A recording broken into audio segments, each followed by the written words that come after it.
Is underway in San Francisco. The defendants are all members of the Hells Angel motorcycle gang, but the real contest is over the government's RICO law, or Racketeer Influenced Corrupt Organization statute.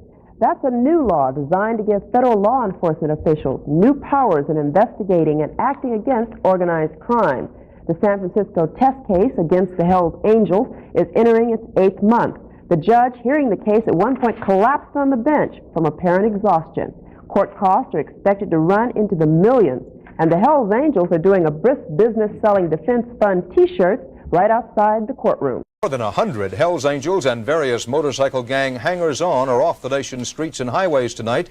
Federal officials say it took 2 years undercover and buddying up to the bikers to build a case. Rita Braver reports today's arrests have little to do with motorcycles, a lot to do with wheeling and dealing drugs and violence. Operation Rough Rider came to a showdown today as hundreds of heavily armed FBI agents and police arrested more than 130 members and associates of the Hells Angels motorcycle gang. A 2-year investigation led to federal charges of racketeering and trafficking in cocaine, methamphetamine, and other drugs. The government says the gang ran a network that ranged across 13 states coast to coast. In Connecticut, where 33 men and women were arrested today, a state trooper was shot. He's now in fair condition. They have a reputation for violent behavior. And the allegation was made that in many instances witnesses were intimidated and were frightened.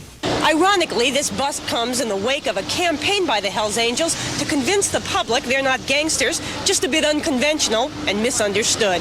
They even made their own movie. It brags that Hells Angels are great street fighters, but asserts innocence of more serious offenses. The Angels claim to be patriots. Sandy Alexander, president of the New York chapter. And Hells Angels are American, and Hells Angels are our way of life. American way of life. But Alexander was arrested today as he made an unusual exit from his clubhouse. One of the houses infiltrated by an undercover FBI agent who posed as a Hells Angels friend. He observed, for instance, Uzi machine guns, bazookas, light anti-tank weapons, drug paraphernalia, stolen property, as well as electronic surveillance being conducted by the Hells Angels themselves. The FBI says its electronic surveillance of the Angels was a lot more successful and plans to introduce into court tapes of wiretaps and bug conversations to convict the Hells Angels. Rita Braver, CBS News, Bridgeport, Connecticut. In Sacramento, a state assembly committee is now considering a proposal that has brought the Hells Angels out in force. The bikers turned out at the state capitol today to protest the idea of requiring helmets for motorcycle riders in California. The Hells Angels and other riders say the proposed legislation threatens their freedom of choice.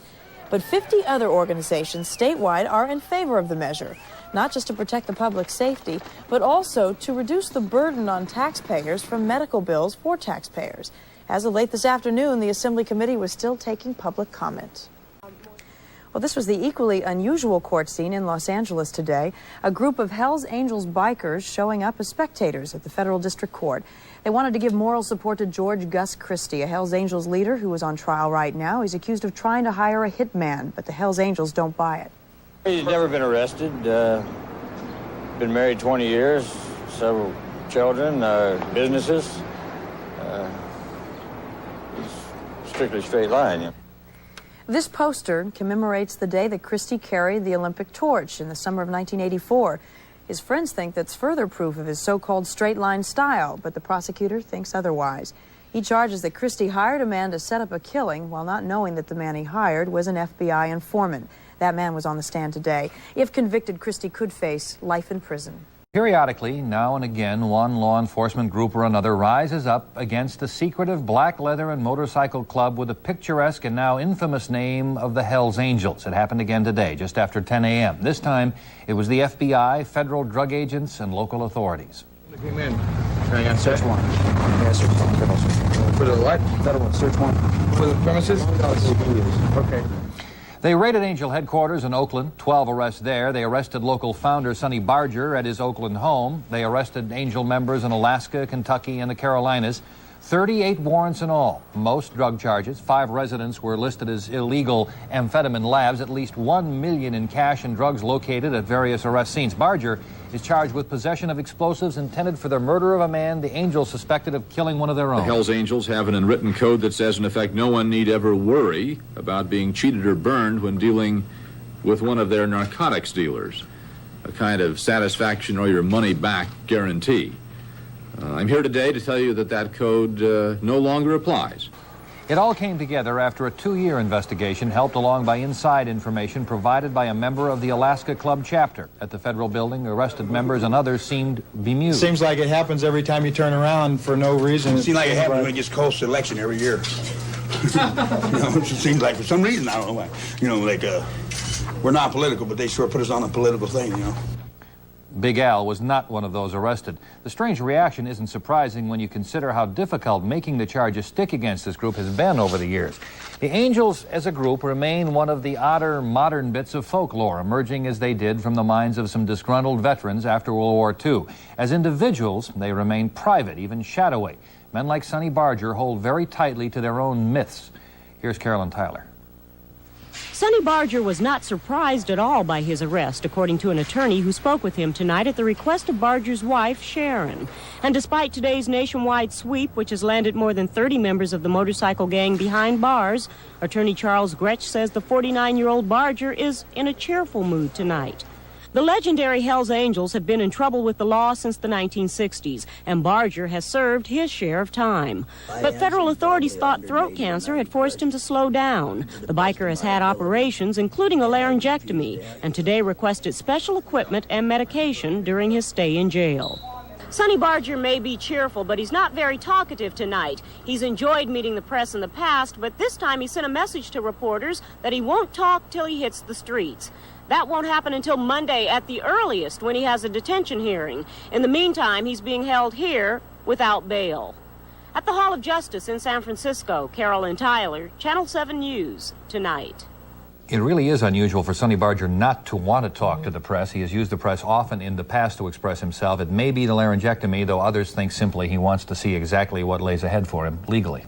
Could be a tough time this time. The years, they aren't talking much. As Channel 7's Carol Ivey reports, the Angels and their supporters will say only that the drug and explosive charges against them are trumped up. Friends and relatives of some of those arrested stopped by today at Hells Angels headquarters on Foothill Boulevard in Oakland. The place was locked. There was no one inside. Yesterday, this was the scene of just one of 26 raids in the Bay Area. 12 club members were arrested here. Sources say there are federal warrants for 37 and that there will be more arrests. I think it's all the bum rap, because I don't think they've got nothing on them. For one thing, if they'd leave them alone, they do more good than they do bad. What do you mean? They help a whole lot of people. They're there when people need them, and they're there. Anything that happens, the first thing they do say is, oh, blame the Angels, blame the Angels. And it's a bunch of bull. It's a bunch of bull. Jones also defended club leader Ralph Sonny Barger, once again the target of a federal probe. 7 years ago, a government racketeering case against the Hells Angels failed. This time, the government claims to have solid evidence, including details regarding the Angels' alleged multi-million-dollar methamphetamine empire. They say this welding shop, called The Warehouse, was an active laboratory. But a search yesterday that included a drug-sniffing customs service dog is reported to have turned up nothing. Those picked up claim the charges are political. Every time there's something comes up, though, they get blamed. And, it's not them. I mean, if they go after the real traffic and leave the Angels alone, the Angels could do them a lot more help than they could bad. Police say the arrests are based on 2 years of accumulated evidence, including tape recordings of national Hells Angels board meetings at which methamphetamine sales were discussed. These elaborate Hells Angels gravestones at the Evergreen Cemetery in Oakland are proof that the Hells Angels have always taken great pride in the fact that they stick together, not only in life, but in death. And so it may have come as something of a shock when they realized that the federal case against them this time is based on information from a member, an informant inside a Hells Angels chapter. Drug officials say the disgruntled member actually rose through the ranks of a chapter in Alaska after going to police. He allowed them to wire him for sound, obtaining what have been described as some startling conversations. In Oakland, Carol Ivey, Channel 7 News.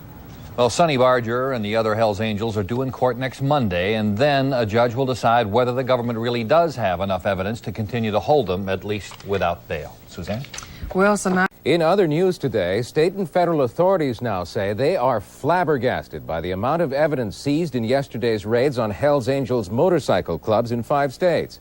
Prosecutors hope they have enough evidence now to end the club's suspected drug-running business. Wilson Van Alst with an update.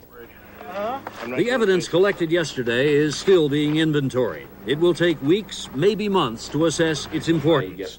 State Narcotics Supervisor Jerry Smith says it's clear the raids took the Hells Angels by surprise. We've seized over $3 million in cash. We've seized over 100 guns. We've seized some explosive devices, bombs. We have over 30 pounds of methamphetamine. For years, law enforcement agencies have believed the Hells Angels either had or were trying to get control of the drug methamphetamine, known as speed or crank, in California and ultimately nationwide. Agents say the Hells Angels and their associates ran laboratories, established distribution networks, and gathered huge profits from sales of the drug. For years, law enforcement gathered intelligence on the Hells Angels, and in 1979, leaders of the group were charged in a sweeping federal indictment. There were arrests, and there was a long, expensive trial, and the government lost. The Hells Angels say it was a vindication, proof that they are a legitimate group, more interested in Christmas toy drives than narcotics and guns. I think yesterday's raid kind of shows that maybe that's not all truthful on their behalf. Prosecutors are reluctant to say the evidence gathered yesterday will lead to another broad-ranging and possibly crippling set of racketeering charges. But it's clear the government will have that in mind as it analyzes the material collected in yesterday's raids. Wilson Van Alst, News Center 4. 22 years of club pictures. I do not believe in the government anymore. I don't believe anything that I learned in school and that I grew up to believe. I don't believe it, and this started in about 79. And I do believe in the Hells Angels, and I believe in my members, and we love them very much, and all of us are behind them. Oakland chapter leader Ralph Sonny Barger, who has had surgery for throat cancer, asked for and got a promise from Magistrate Joan Brennan that necessary medical supplies would be delivered to him in jail. Like the others, he also told the judge he hasn't yet got a lawyer because he doesn't understand the charges. In his case, they involve possession of explosives. At the Federal Building in San Francisco, Carol Ivey, Channel 7 News. Were handcuffed at the scene while the injured were rushed to nearby hospitals. It was the worst shooting in Nevada casino history, and witnesses describe a chaotic scene of gunfire and stabbing between the Hells Angels and one of the most violent motorcycle gangs in the country, the Mongols. It was just chaotic. People were just pop, pop, pop, pop, and shooting, and, you know, you feel like you're in a movie, but you know it's happening. This Harrah's dealer had just started work. 30, 40, maybe it was only 15 gunshots, but they lasted for a long time. He had noticed tension building between the two gangs. I was angry because I felt this whole situation had been brewing for two days, and I don't think that it needed to come to a head. Police had beefed up security surrounding this weekend's 20th annual Laughlin River Run, a gathering of 50,000 motorcycle club members. But it wasn't enough to stop the two gangs from tearing into each other